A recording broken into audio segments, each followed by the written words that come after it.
can't exactly say that went as planned.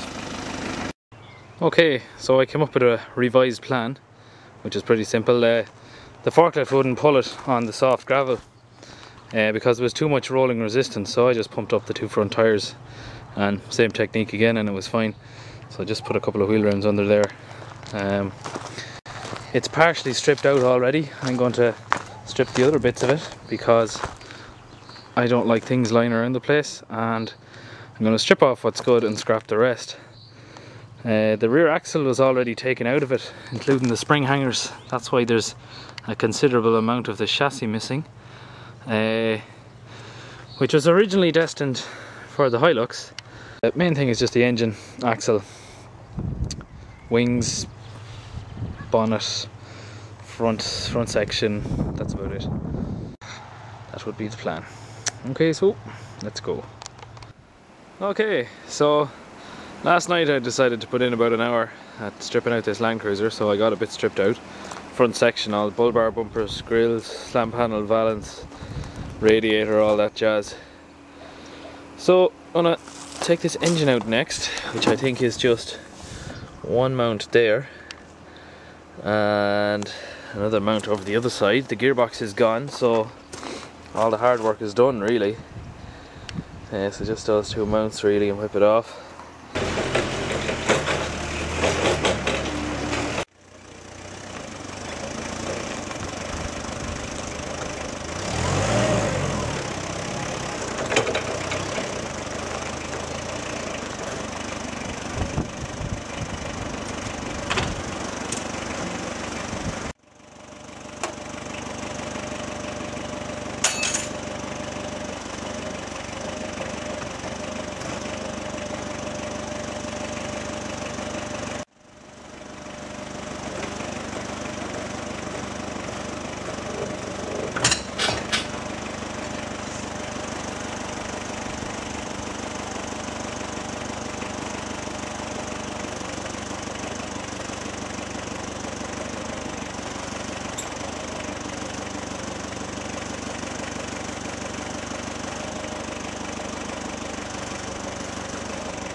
But someone tried to repair the rear wings on it.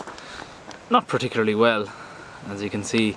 Expanding foam is not a recommended repair for rust. But now that I cut the roof off, you can see down inside the panel, which is kind of interesting. It's full of expanding foam. I never saw someone try to repair rust on a car with expanding foam before. I've heard of newspaper, paper mache kind of effort, but I suppose expanding foam is the modern equivalent of that. So we're getting there now.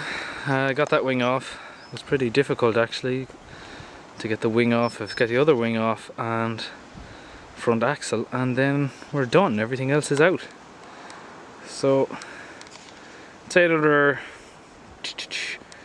an hour probably would do the whole lot of it and we'll be ready for scrap.